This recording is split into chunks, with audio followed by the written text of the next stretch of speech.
The stars burned with war. Across the cold emptiness of space, two great powers fought for control of the galaxy. The Velthrani Dominion, with their silver ships and cruel hearts, battled against the Corveth Alliance. For centuries, these empires had killed each other over planets, resources, and pride. On this day, the battle raged near an unremarkable yellow sun. The Velthrani Dreadnought times Ashenvale times was the pride of their fleet. It stretched 5 kilometers long, bristling with weapons that could crack moons in half. Its crew of 12,000 believed themselves untouchable. They were wrong. A Corveth suicide ship punched through the Times Ashenvale's time shields and detonated against its reactor section. The explosion tore through the great vessel like fire through paper. Warning lights screamed. Crew members died by the hundreds as sections of the ship broke apart and tumbled into the void. High Commander Sathal watched his bridge collapse around him. He was tall and thin, with gray skin and 4 cold black eyes. His species had ruled the stars for 10,000 years. They had never known defeat. They had never known fear. Until now. "Emergency landing," he screamed. "Find a planet. Any planet." The dying ship fell toward the only world within reach, a small blue planet orbiting the yellow sun. The Times Ashenvale times burned through the atmosphere like a meteor and crashed into a frozen land covered in snow and ice. The impact shook the earth for 1,000 kilometers. Trees fell. Mountains cracked. A crater formed that would later be called the Scar of Heaven. When the dust settled, 4,000 Velthrani had survived. They crawled from the wreckage into a world they did not understand. The air was cold. The sky was gray. And everywhere they looked, they saw primitives, humans. The Velthrani watched these creatures with disgust. The humans lived in simple cities. They flew in primitive aircraft. They had not even left their own planet yet. To the Velthrani, humans were barely more than animals. Interesting, perhaps, but utterly beneath notice. "Send a distress signal," Commander Sathal ordered. "The Dominion will come for us." But the Dominion was busy fighting a war. Months passed, then years. The Velthrani survivors built a camp around their broken ship and waited. They refused to interact with the humans except to take what they needed: food, water, materials. If humans resisted, the Velthrani killed them without thought. Decades passed. The stranded Velthrani grew old and bitter. Their children were born on this primitive world, and they hated it. They hated the cold. They hated the weak gravity. Most of all, they hated the humans who surrounded them, millions of curious, persistent creatures who kept trying to communicate, kept trying to understand. Finally, after 63 years, rescue came. A Velthrani fleet appeared in Earth's sky. Dozens of silver ships descended through the clouds, and the survivors wept with joy. Commander Sathal, now ancient and frail, was carried aboard the flagship to meet the fleet's leader, Admiral Corvan, a young and ambitious officer. "You have suffered greatly," Admiral Corvan said. "The Dominion honors your endurance." Sethal's 4 eyes burned with old hatred. "I want them punished." "Who?" "The primitives, the humans." Sethal's voice cracked with rage. "For 63 years, I lived among them like an animal.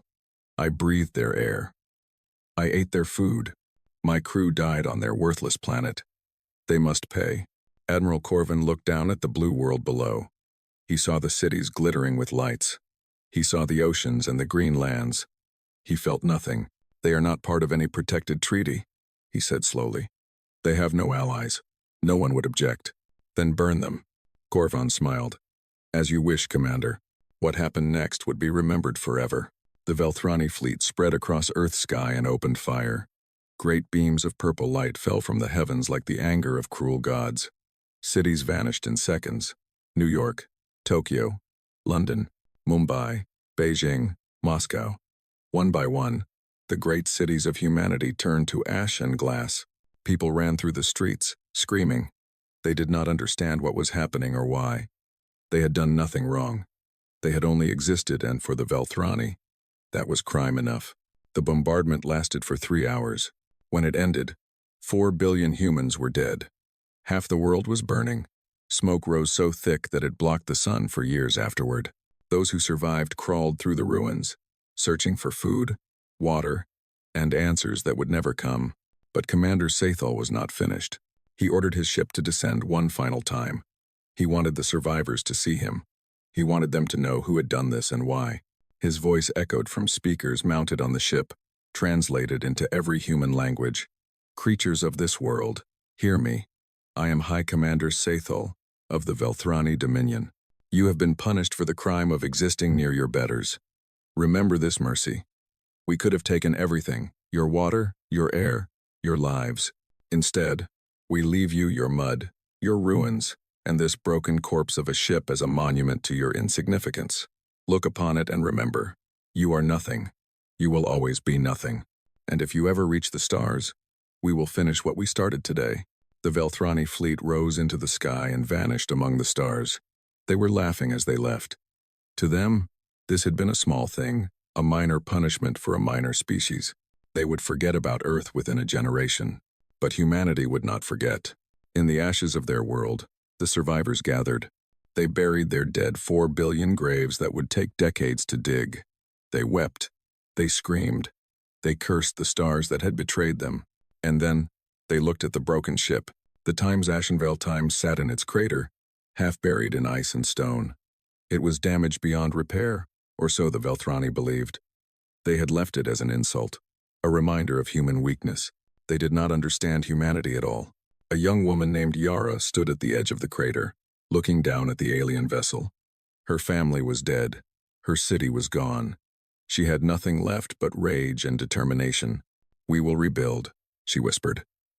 We will rise. And one day, we will find them. She was not alone. Across the burning world, other survivors made the same promise. They carved it into stone. They taught it to their children. They made it their prayer, their greeting, and their purpose. 3 words that would echo across 300 years. Remember, rebuild, return. The Velthrani had wanted to teach humanity a lesson about power. They had succeeded, but not in the way they intended. The first generation died in darkness. After the devastation, as humanity came to call it, the world fell into chaos. The smoke from burning cities blocked the sun. Crops failed. Billions more died from starvation, disease, and cold. Governments collapsed. Nations broke apart into warring tribes fighting over scraps of food and clean water. But even in the darkness, humanity remembered. The broken ship sat in its Siberian crater like a wound in the earth. Radiation leaked from its damaged reactor. Strange diseases spread from alien bacteria. Anyone who went near it risked death. And yet, people came anyway. They came with tools and torches. They came with questions and hope. They came because they needed to understand the enemy that had hurt them so badly. They came because the ship was the only proof that something existed beyond their dying world and because it might be the key to reaching it. Yara, the young woman who had made her promise at the crater's edge, became the first leader of what would be called the Reclamation Project. She gathered scientists, engineers, soldiers, and dreamers. She organized them into teams. She sent them into the poisoned ship to learn its secrets. Most of them died. Radiation killed them. Alien pathogens killed them. Accidents with technology they did not understand killed them. The ship was a death trap, and it claimed thousands of lives in the first decade alone. But for every person who died, 2 more stepped forward to take their place. Why do you keep going? A young engineer named Thomas asked Yara one night, as they watched another team disappear into the ship's dark belly. We have lost so many. We understand so little. Maybe the aliens were right. Maybe we are too small for this. Yara turned to him with fire in her eyes. My mother burned, she said quietly. My father burned. My little brother, who was only 6 years old, burned. They are watching us from whatever comes after death. And I will not let them see me give up. I will not let their killers be right about us. Thomas never asked that question again. Years passed. Decades passed. Yara grew old and died, but her work continued. The Reclamation Project evolved into the Terran Reclamation Council, a new government built around a single purpose. Every nation, every tribe, every survivor joined together under one banner. They stopped fighting each other. They stopped wasting resources on old hatreds. Everything they had went toward the ship.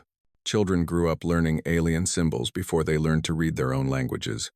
Schools taught physics, engineering, and xenobiology. The smartest students were sent to the crater to continue the work. It was considered the highest honor a human could achieve. In the year 2247, Dr. Yuki Tanaka finally cracked the alien language. She was a small woman with gray hair and tired eyes. She had spent 40 years studying the strange symbols that covered every surface of the ship. Others had tried and failed before her. Many had gone mad from the effort, their minds broken by patterns that did not follow human logic. But Yuki was patient. She was stubborn, and she refused to die until she had succeeded. "I understand them," she whispered one morning, tears running down her wrinkled face. "I can read their words." The knowledge she unlocked changed everything. Suddenly, humans could read the ship's manuals. They could understand its systems. They could see how the engines worked, how the weapons fired, how the shields protected.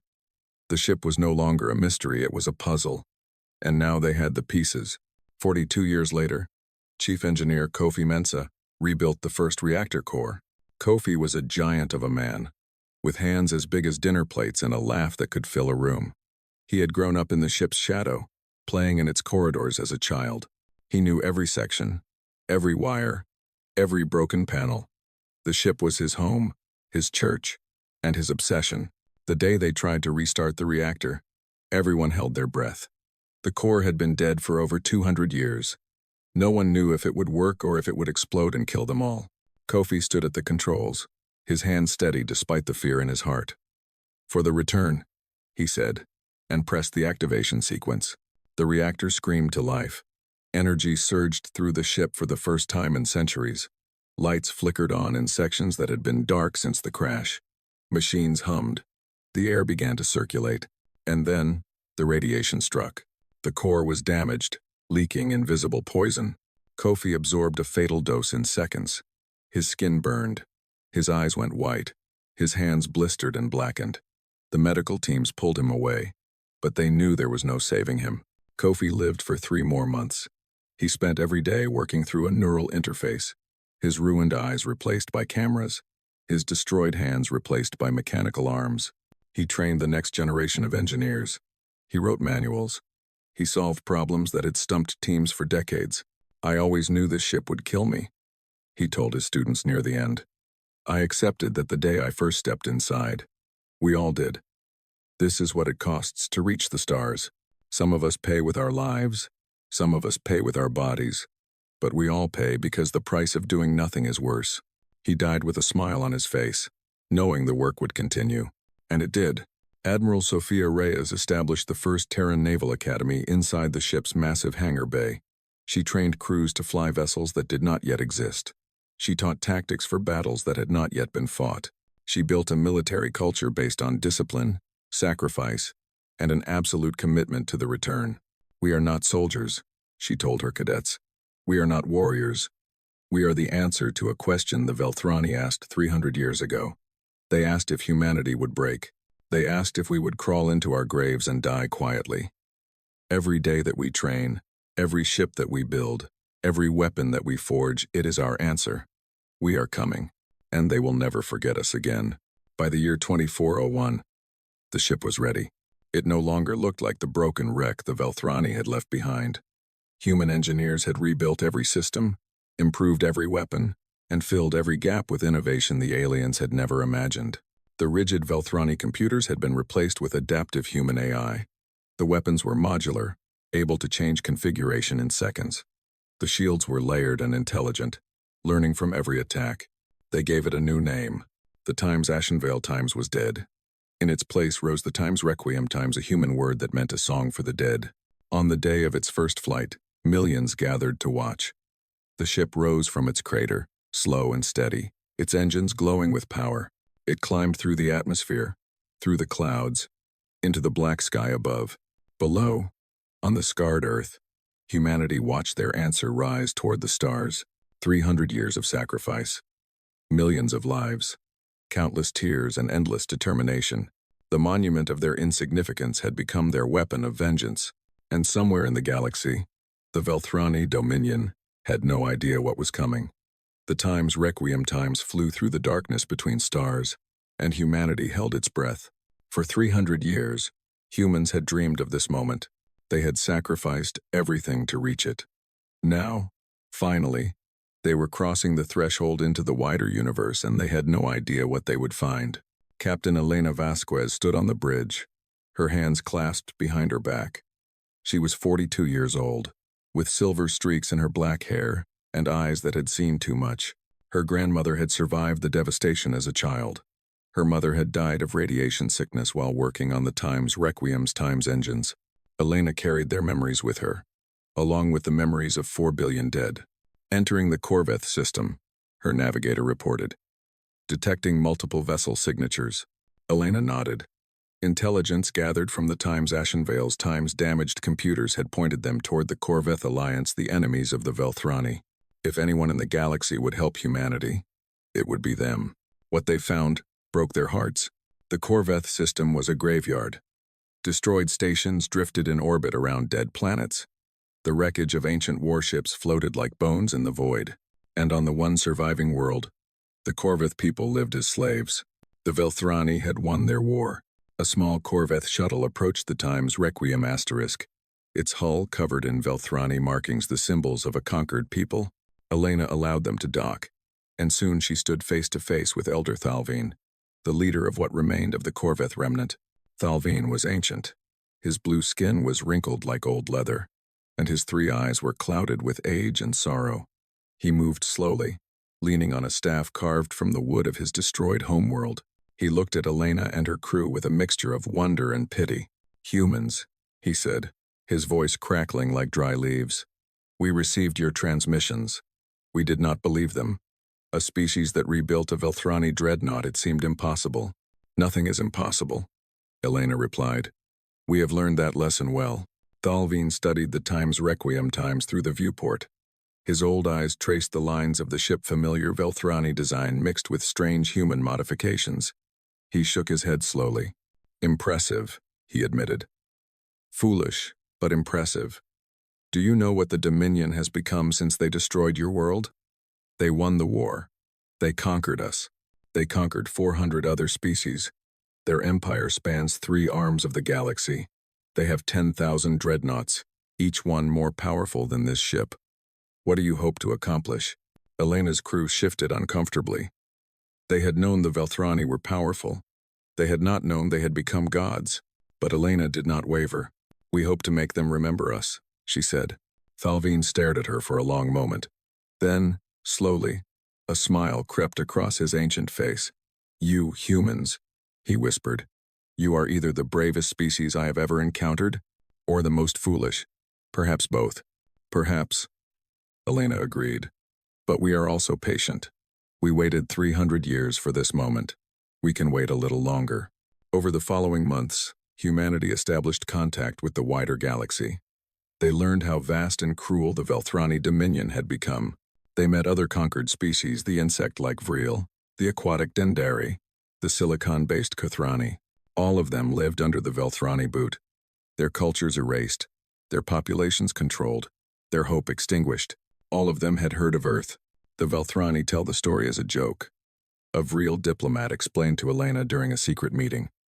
"They say there was a world of primitives so worthless that they destroyed it for sport. They say they left a broken ship behind as a monument. They laugh about it at their ceremonies. To them, humanity is a punchline proof of their power." Elena smiled coldly. "Good. Let them laugh. Let them forget. When we come for them, we want it to be a surprise." Humanity played the long game. Publicly, they presented themselves as harmless newcomers. They traded with the Velthrani client states. They shared technology, nothing too advanced, nothing threatening. They smiled and bowed and let the Velthrani inspectors walk through their systems without concern. But in secret, they built. Hidden shipyards orbited Neptune, concealed by massive holographic generators. Thousands of workers lived and died in these hidden stations, constructing vessels the galaxy had never seen. Human ships were small compared to Velthrani dreadnoughts, but they were fast, agile, and numerous. Each one was equipped with adaptive AI systems that could learn and evolve during battle. Their weapons were derived from Velthrani technology but improved with human innovation. Admiral Chen Wei led the secret military program. He was a quiet man with a brilliant mind, descended from a long line of soldiers who had served the Reclamation Council. He had memorized every detail of Velthrani tactics. He had studied every battle they had ever fought, and he had found their weakness. The Velthrani are arrogant, he explained to his commanders during a planning session. They have been winning for so long that they have forgotten how to adapt. Their tactics are rigid. Their commanders are taught to follow procedures, not to think. They rely on overwhelming firepower and superior numbers. Against conventional enemies, this works. Against us, it will fail. How can you be certain? Asked Captain Vasquez. Chenwei smiled. Because we will not fight like a conventional enemy. We will fight like humans. He revealed the doctrine he called the swarm. Instead of meeting Velthrani fleets head-on, human ships would operate in massive coordinated groups, hundreds of small vessels moving as one, controlled by networked AI. They would hit hard and fast, never staying still long enough to be targeted. They would attack supply lines, communication relays, and isolated outposts. They would make the Velthrani bleed slowly, death by 1,000 cuts. We cannot match their firepower, Chenwei admitted. But we do not need to. We only need to make them afraid. And humans, my friends, are very good at making others afraid. Years passed. The hidden fleet grew. Human agents spread across the galaxy, making contacts, gathering intelligence, and planting the seeds of rebellion among the conquered species. The Vril agreed to provide supplies when the war began. The Dendari agreed to sabotage Velthrani communication networks. The Corveth remnant agreed to share everything they knew about Dominion tactics and weaknesses. The galaxy held its breath, waiting for the spark that would light the fire. Elena Vasquez, now Admiral Vasquez, stood on the bridge of the Times Requiem Times and looked out at the stars. She was older now, her hair fully silver, her face lined with years of planning and preparation. Behind her, a fleet of 1,200 human vessels waited in formation, hidden, silent, and deadly. 300 years, she murmured. 300 years since they burned our world. 300 years since they laughed at us. 300 years since they forgot us. Her first officer, Commander Yuki Reyes, stepped up beside her. She was young, brilliant, and burning with the same fire that had driven her ancestors. The scouts report a Velthrani patrol in the neutral zone, she said. They are harassing a human freighter, demanding submission. Elena's eyes hardened. Open a channel to Captain Santos on the Times Perseverance **. A moment later, Captain Maria Santos appeared on the screen. She was a middle-aged woman with steady hands and a determined jaw. Behind her, her crew was arming weapons that should not have existed on a freighter. Admiral, Santos said, they are ordering us to kneel. Standard Velthrani protocol for lesser species. What are your orders? Elena looked at her fleet. She looked at the stars. She looked at the future that humanity had spent 3 centuries building. For the return, she said quietly. Santos nodded. Her eyes blazed with 300 years of accumulated rage. For the return, she repeated, and cut the channel. Across the galaxy, in hidden bases and secret fleets, humanity prepared for war. The waiting was finally over. Captain Maria Santos of the freighter Times Perseverance Times watched the Velthrani patrol ship grow larger on her view screen. It was a sleek silver vessel, 3 times the size of her own ship, bristling with weapons that could reduce her to atoms in seconds. The Velthrani commander appeared on her communication screen. His gray face twisted with contempt, his 4 black eyes looking at her like she was an insect beneath his boot. Human vessel, he sneered. You are trespassing in space claimed by the Dominion. Kneel before us, acknowledge Velthrani supremacy. Perhaps we will let you live. Santos thought about her grandfather, who had died rebuilding the Times Requiem's Times engines. She thought about her daughter, who was training at the Naval Academy on Earth. She thought about 4 billion voices crying out from 300 years in the past. She activated her ship's hidden weapons. Panels slid back to reveal cannons that should not have existed on a freighter. Her crew took their battle stations with calm precision. They had trained for this moment their entire lives. Humanity kneels to no one, Santos said, her voice steady and cold. For the return, she pressed the firing button. The Velthrani patrol ship had no time to react. Human weapons enhanced versions of Velthrani technology, improved by 3 centuries of innovation, cut through their shields like paper. The silver vessel exploded in a brilliant flash of light, its crew never understanding what had happened. The first shot of the war had been fired. Santos transmitted a single message across all frequencies, broadcast to every corner of the galaxy. This is the freighter, Time's Perseverance *. We are humanity. We remember the devastation. The return has begun. On Velthros Prime, the throne world of the Dominion, High Commander Sathal IV received the news with amusement. He was the great-great-grandson of the commander who had ordered Earth's destruction, and he had inherited his ancestors' arrogance, along with his position.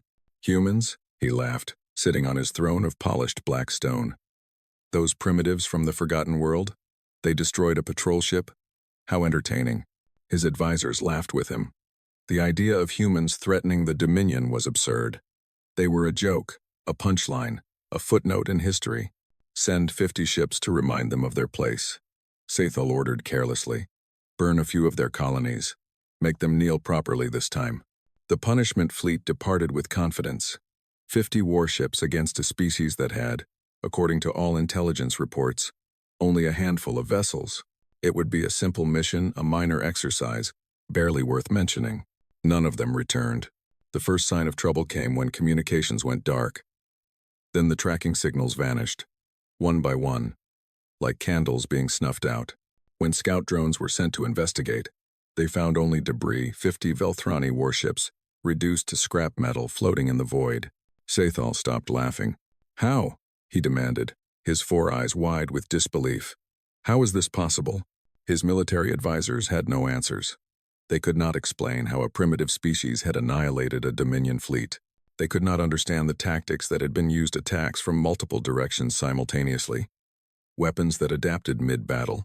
Ships that moved with impossible coordination. Send 200 ships.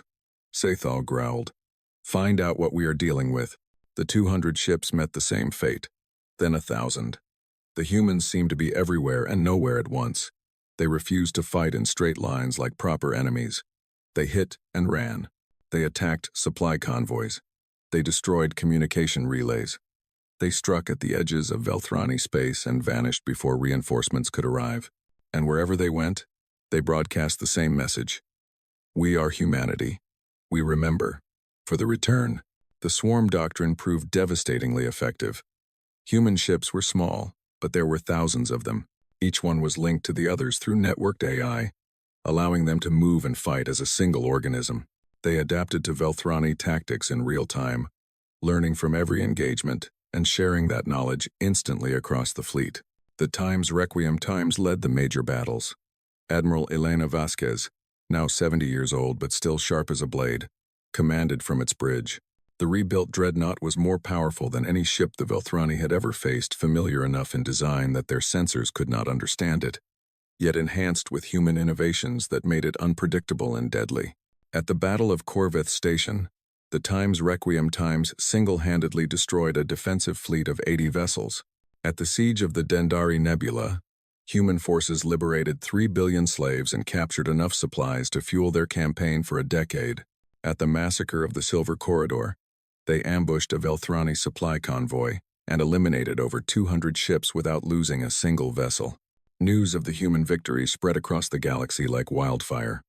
Conquered species who had lived without hope for centuries began to whisper forbidden words. Resistance, rebellion, freedom. The Vril rose first. They had been slaves for 2,000 years, their population controlled, their culture erased. When they heard that humans were winning, actually winning against the Dominion, they rioted in their labor camps and factories. Velthrani guards were overwhelmed by waves of insect-like bodies that no longer feared death. The Dendari followed. They sabotaged the underwater facilities where they had been forced to work, drowning their overseers and destroying equipment worth billions. The Kothrani cut the communication lines they had been forced to maintain. The Corveth remnant provided intelligence that helped human fleets ambush Dominion forces again and again. The Velthrani Dominion, which had ruled unchallenged for millennia, was crumbling from within and without. On Velthros Prime, High Commander Sathal IV raged in his throne room. Holographic displays showed the shrinking borders of his empire. Red warnings blinked across 100 systems. His advisors cowered before him, unable to offer solutions. 300 years, he screamed. My ancestor burned their world 300 years ago. They should be extinct. They should be nothing. How are they doing this? An elderly advisor, braver than the others, stepped forward. High Commander, perhaps it is time to consider negotiation. The humans seem to want. Sathal cut him down with a single blast from his sidearm. The advisor's body crumpled to the floor, smoke rising from the wound. We do not negotiate with insects, Sathal snarled. We exterminate them. Summon the Grand Fleet. Every ship, every soldier. We will end this ourselves. The order went out across the Dominion. Every available warship was recalled to Velthros Prime. Thousands of vessels began converging on the throne world, the largest military gathering in Velthrani history. When human intelligence reported the mobilization, Admiral Vasquez smiled grimly. She gathered her commanders in the war room of the Times Requiem Times and laid out the situation. They are concentrating their forces, she said. Everything they have. It is a trap, of course. They want us to attack their throne world so they can crush us with overwhelming numbers. Commander Yuki Reyes studied the tactical display. So we do not attack? Oh, we attack, Vasquez replied. But not the way they expect. The Velthrani think in terms of decisive battles. Meet your enemy, crush them with superior force, declare victory. That is how they have always won. But we are not going to give them the battle they want. She zoomed the display out, showing the full scope of the Dominion. While their Grand Fleet sits at Velthros Prime waiting for us, our forces will continue hitting their outer systems. We will liberate their slaves. We will destroy their infrastructure. We will strangle them slowly. And when they are weak enough, when they are desperate enough, she zoomed back to Velthros Prime. Then we will come for them. The war ground on. Months turned into years. The Velthrani Grand Fleet waited at their throne world while their empire burned around them. Every day brought news of another lost system, another successful rebellion, another defeat. And through it all, the humans kept coming. Relentless, patient, determined, just as they had been for 300 years. Finally, when the Dominion had lost half its territory and the Grand Fleet's supplies were running dangerously low, Sathal made his decision. If they will not come to us, he growled, we will go to them. Find their homeworld. Destroy it again. End this once and for all. The Grand Fleet departed for Earth, but the humans were waiting. The Velthrani Grand Fleet emerged from hyperspace above Earth. 10,000 warships ready to finish what had been started 3 centuries before. High Commander Sathal IV stood on the bridge of his flagship, the Times Eternal Dominion Asterisk, the largest and most powerful vessel in his fleet.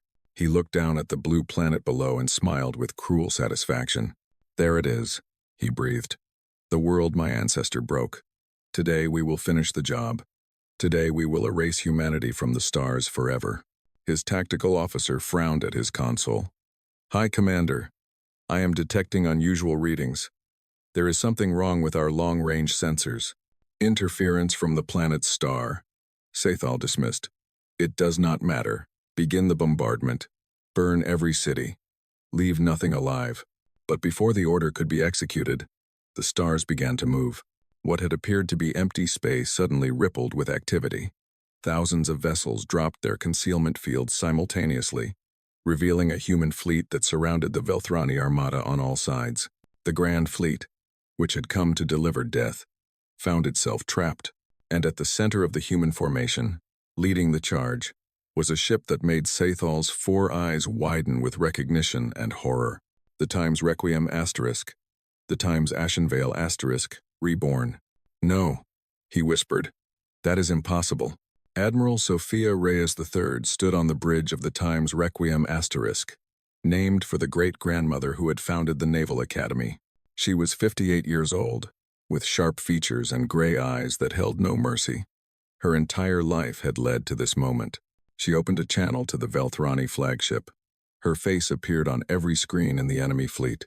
High Commander Sathal, she said, her voice calm and cold. 300 years ago, your ancestor burned our world. He killed 4 billion of our people.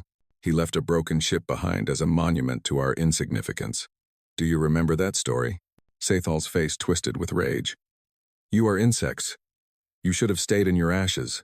We are not insects, Reyes replied. We are humanity, and we have very long memories. She paused, letting the weight of centuries fill the silence. Your ancestor wanted us to remember. We did. We remembered every name, every city, every child who burned. We wrote their names on the walls of the ship you left behind. We spoke them every morning as a prayer.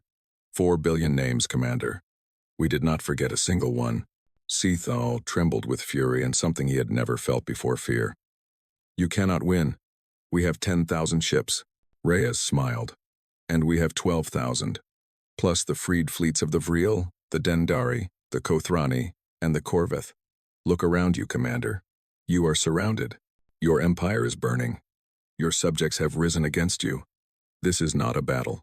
This is a reckoning. The battle began. Human ships swarmed the Velthrani formation, their coordinated AI systems predicting and countering every move. The enemy fleet tried to maintain their rigid battle formations, but human tactics were chaos. Beautiful, deadly chaos that the Velthrani could not understand or adapt to. Ship after ship fell. Explosions bloomed across the darkness of space. The Velthrani fought with the desperation of cornered animals. But it was not enough. It would never be enough. They had spent too long being the predators. They had forgotten how to fight like prey. At the center of the carnage, the Times Requiem Times and the Times Eternal Dominion Times circled each other like ancient warriors preparing for a final duel. The two flagships were the largest vessels in the battle, and their confrontation was almost poetic. The ship left as a monument to human weakness against the ship that represented Velthrani power at its peak. All weapons, target the Dominion, Reyes ordered. Show them what we built from their scraps. The Times Requiem Times unleashed everything it had. Weapons that combined Velthrani technology with 3 centuries of human innovation cut through the enemy flagship's shields. Explosions ripped along its hull. Compartments decompressed. Fires spread through its corridors. On the Times Dominion's Times Bridge, chaos reigned. Consoles exploded. Officers screamed. The ship shuddered under blow after blow. Sethal gripped his command throne as his world fell apart around him. Return fire, he screamed. Destroy them. But the Times Dominion's Times weapons could not track the Times Requiem asterisk. Human AI systems predicted every targeting solution and moved to counter it. The great Velthrani flagship, pride of the Dominion, was being taken apart piece by piece. A final salvo from the Times Requiem Times destroyed the Times Dominion's Times engines. The ship went dark, drifting powerless in the void. Its weapons fell silent. Its shields collapsed. It was finished. Reyes opened a final channel to the dying ship. Sethal's image appeared on her screen, bruised, bleeding, his throne room in ruins around him. How? He gasped. How did you do this? You were nothing. You were insects. We were never insects, Reyes said quietly. We were survivors, and survivors do whatever it takes to endure. Your ancestor taught us that lesson when he burned our world. He taught us that the universe is cruel, that the strong destroy the weak, that mercy is a fantasy. He wanted us to remember. We did. We remembered, and we spent 3 centuries making sure we would never be weak again. Sethal slumped in his throne, his arrogance finally broken. Then finish it, he snarled. Kill me. Destroy my world as we destroyed yours. Take your revenge. The bridge of the Times Requiem Times fell silent. Every officer looked at their admiral, waiting. This was the moment they had all dreamed of, the moment when humanity would repay 300 years of pain with fire and death. Reyes thought about her grandmother, who had built the first training simulations in the Times Requiem's Times hangar bay. She thought about Yuki Tanaka, who had spent 40 years learning to read alien words. She thought about Kofi Mensah, who had given his hands and eyes to restart the reactor. She thought about Yara, the young woman who had stood at the crater's edge and promised to remember. They had all wanted justice. But what kind of justice? No, Reyes said finally. Sethal blinked in confusion. What? We are not you, Reyes said firmly. We came for justice, not genocide. We came to break your empire, not to become monsters like you. Your fleet is destroyed. Your subjects are free. The Dominion is finished. That is enough. She turned to her communications officer. Open a channel to Velthros Prime. Moments later, she was broadcasting to the entire Velthrani homeworld.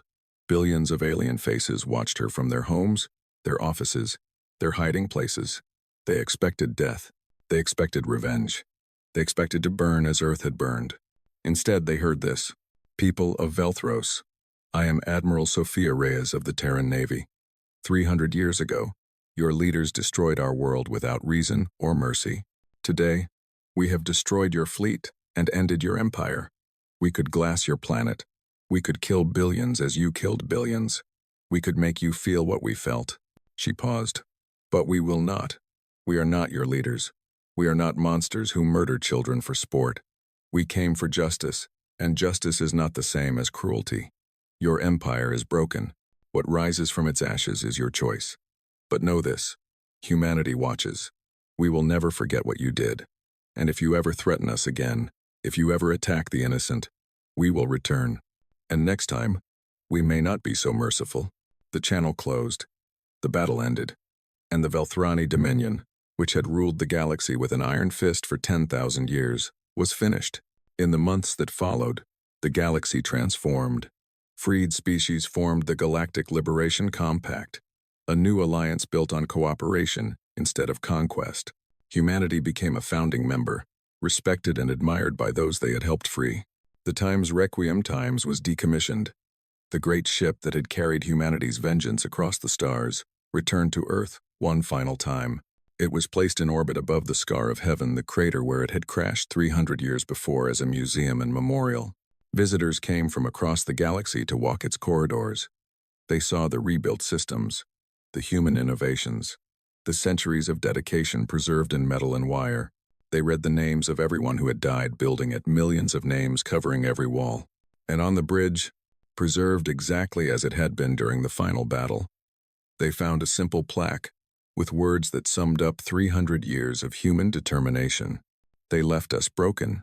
We rebuilt. They called us insignificant. We endured. They forgot us. We remembered. We are humanity, and we rise. Years later, a young Velthrani child visited the memorial with her school group. She was too young to remember the war, born in a new era of peace. She stood before the plaque and read the words slowly, trying to understand. Her teacher, an elderly human named Thomas who had survived the final battle, noticed her confusion. Why did they not destroy us? The child asked. We would have destroyed them. Thomas smiled sadly. That is exactly why, he said. Because they wanted to be better than us. Because they believed that strength is not just about what you can destroy. It is about what you choose to protect. It is about who you decide to become. The child thought about this for a long moment. I think I understand, she said finally.